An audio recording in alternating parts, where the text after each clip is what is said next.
నమస్తే, నేను మీ జాహ్నవి.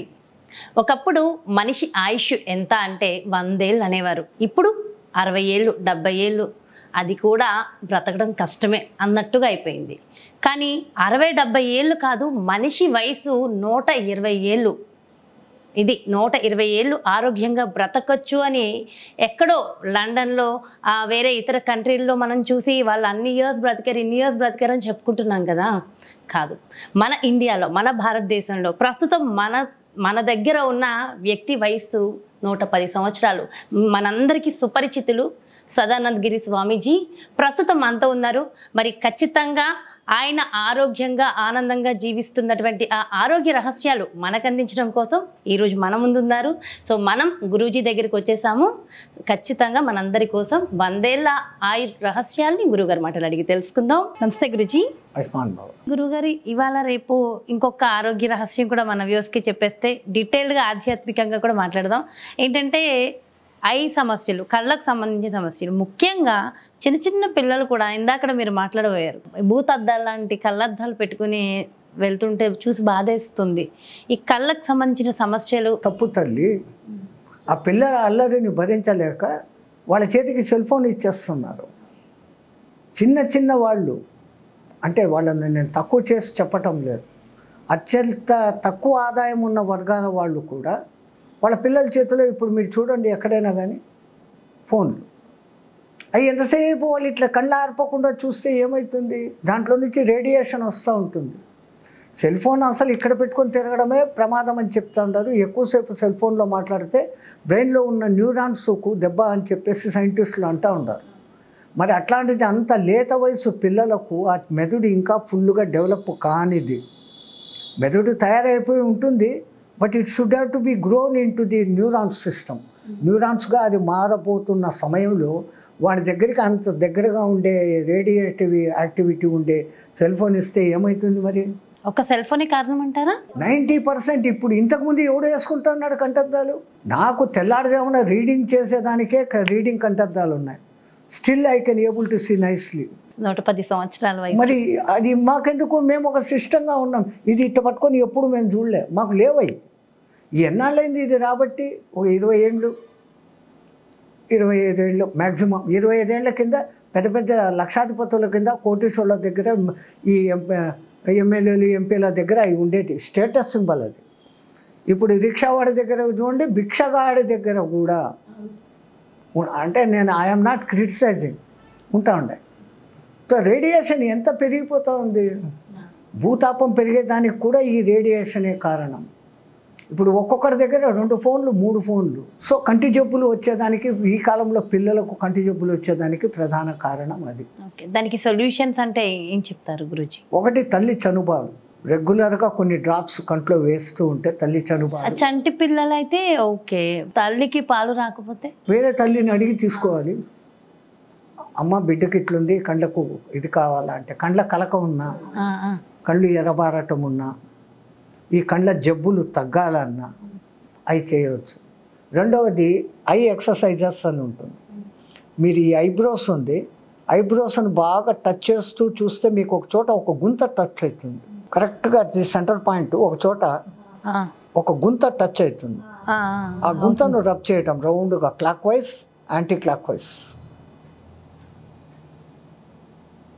హాయిగా కూడా ఉంది గురూజీ. ఆ తర్వాత ఇక్కడ ఈ పుసులు తీసే పాయింట్ అక్కడ రబ్ చేయటం. ఆ తర్వాత సైడ్స్. ఆ తర్వాత కళ్ళను క్లాక్ వైజ్ రౌండ్గా, యాంటీ క్లాక్ వైజ్. తల ఆడించకుండా మొత్తము పై నుంచి కిందికి, కింది నుంచి పైకి తిప్పగలగటం. మనకైతే తిప్పిన తర్వాత ఈ కళ్ళను సైడ్ చేస్తూ ఇక్కడున్న భుజాన్ని చూడగలగటం. మెడ తిప్పకుండా, మెడ తిప్పేస్తున్నారు. మళ్ళీ ఈ పక్కన ఇట్లే ఉంటాం, కళ్ళు రెప్పలు మాత్రమే తిరుగుతాయి. అది left to right, right to left, left to right, right to left. తర్వాత ఈ 2 చేతులు ఇట్లా పెట్టేసుకొని అట్లాగనే clock wise rounding, anti clock wise rounding. అతి ప్రెషర్గా ఒత్తకూడదు, అతి లేట్గాను ఉండకూడదు. అరచేతులు 2 కళ్ళ మీద పెట్టేసుకొని అరచేతులకు కళ్ళు తెలుస్తూ ఉండాలి. మనం రొటేషన్ చేసేటప్పుడు అరచేతులకు ఆ రొటేషన్ తెలియాలి. ఇంతకుముందు లాగానే క్లాక్ వైజ్ ఒక 4 సార్లు, anti clock wise, left right up and down 4 times. కంటి చూపు ఆటోమేటిక్గా పెరుగుతుంది. సో సమస్య లేని వాళ్ళకి ఇంకా వచ్చే అవకాశం సమస్య ఉన్న వాళ్ళకు సమస్య రెడ్యూస్ అవుతుంది. వాడు 4.2, 3.2 కంటద్దాలు వాడేవాడు 1.5కి వస్తారు, 0.5కి వస్తారు. But they have suppose to use. ఇంకా ఒక్కసారి వచ్చేసాక ఇంకేం చేయాలి, రాకముందు జాగ్రత్తలు. Prevention is better than cure. అలాగే పిల్లలు చదువు కోసం, వాళ్ళ జ్ఞాపక శక్తి కోసం ఒక చక్కటి రెమెడీ చెప్పమంటే ఏం చెప్తారు? ఆయుర్వేదంలో అయితే కనుక సరస్వతి లేఖ్యము అని అంటారు. అది అందరూ వాడతారు. ఒక శ్లోకం ఉంది. ఆ శ్లోకాన్ని రిపీటెడ్గా చదువుతూ ఉంటే కనుక వొకాబులరేషన్ పెరుగుతుంది. Tongue twisting. అది ఎట్లా ఉంటుంది ఆ శ్లోకము? శరదిందు వికాస మందహాసం స్ఫురదిందీవరలోచనాభిరామం అరవింద సమాన సుందరాస్యాం అరవిందాసన సుందరీం ఉపాస్మహే. అది అరవిందాసన, శరదిందు వికాస, స్ఫురదిందీవర. అది కొంచెము టంగ్ ట్విస్టర్ లాగా ఉంది, చక్కగా గుర్తు పెట్టుకోవడానికి కూడా ఇంట్రెస్టింగ్. కానీ ఆమె శ్లోకాలు కొన్ని కఠినమైనట్టు ఉంటాయి. అంబ నవాంబుజోజ్వల కరాంబుజ శారదా చంద్రచంద్రికాడంబర చారుమూర్తి ప్రకటస్ఫుర భూషణ రత్నరోచిరా చుంబిత దిగ్విభాగ శృతి సూక్త విభక్త నిజ ప్రభావ భావాడంబర వీధి విస్తృత విహారి మమ్మెల్లరున్ కృపచూడుము భారతి అని వస్తుంది. అంత కఠినంగా ఎవడో లబ్బదిబ్బమని దీంట్లో తప్పులు పలుకుతావు. దీంట్లో ఏమీ లేదు. శరదిందు వికాస మందహాసం స్ఫురదిందీవరలోచనాభిరామం అరవింద సమాన సుందరాస్యాం అరవిందాసన సుందరీం ఉపాస్మహే. Easiest words, tongue twisting words. So ఈ మంత్రం ఎక్కువసార్లు చదువుతున్నప్పటికీ పిల్లలకి ఎంతోమందికి 35 తెచ్చుకునే వాళ్ళు 70 మార్క్స్ తెచ్చుకున్న సందర్భాలు ఉన్నాయి. చాలు, అంతకన్నా ఎక్కువ ఎందుకు? మంత్రానికి శక్తి ఉంది తల్లి. దాన్ని పలికే రిథిం అడ్డదిడ్డంగా శరదిందు వికాసము మందహాసము పోయింది, చచ్చిపోయింది, అది కుళ్ళిపోయింది. శరదిందు వికాస మందహాసం ఒక రిథిం చూడండి ఎంత బాగుందో. స్ఫురదిందీవరలోచనాభిరామం అరవింద సమాన సుందరాస్యాం అరవిందాసన సుందరీం ఉపాస్మహే.